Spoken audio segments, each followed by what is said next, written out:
মনে করেন পাকিস্তানের জনপ্রিয় সঙ্গীত শিল্পী রাহাত ফতেহ আলী খান। সঙ্গীতাঙ্গনে বাংলাদেশের সাথে এক হয়ে কাজ করতে চান তিনি। দুপুরে সচিবালয়ে তথ্য উপদেষ্টার সাথে সাক্ষাৎ শেষে এসব কথা বলেন তিনি।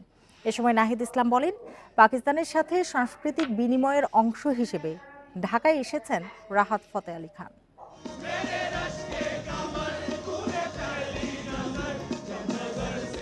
পাকিস্তানের জনপ্রিয় সঙ্গীতশিল্পী রাহাত ফতেহ আলী খান জুলাই গণ অভ্যুত্থানে শহীদ ও আহতদের সাহায্যার্থে ঢাকায় আয়োজিত কনসার্টে এরই মধ্যে মঞ্চ মাতিয়েছেন। অনন্য গায়কী আর সুরের মূর্ছনায় মুগ্ধতা ছড়িয়েছেন রাহাত ফতেহ আলী খান। রোববার সচিবালয়ে তথ্য উপদেষ্টার সাথে সৌজন্য সাক্ষাৎ করেন পাকিস্তানি শিল্পী। বাংলাদেশের শিল্পীদের সাথে একসাথে কাজ করার আগ্রহ জানান তিনি।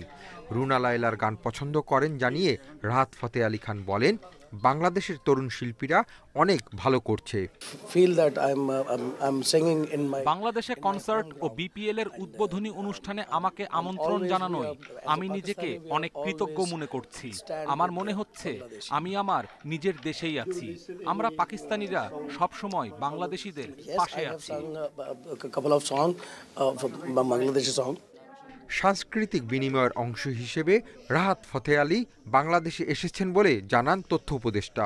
যে রাহাত ফতেহ আলী খানের মতো গুণী ব্যক্তি, উনি কেবল একটি দেশের নয় বরং আমাদের উপমহাদেশের এবং বিশ্বেরই সম্পদ।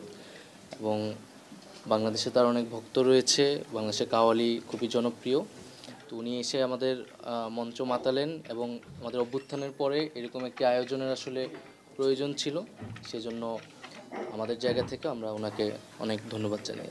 বিপিএল এর উদ্বোধনী অনুষ্ঠানে সোমবার ঢাকার দর্শকদের জন্য আবারও মঞ্চে উঠবেন রাহাত ফতেহ আলী খান। Hasif Mahmud Shah, independent news, Dhaka.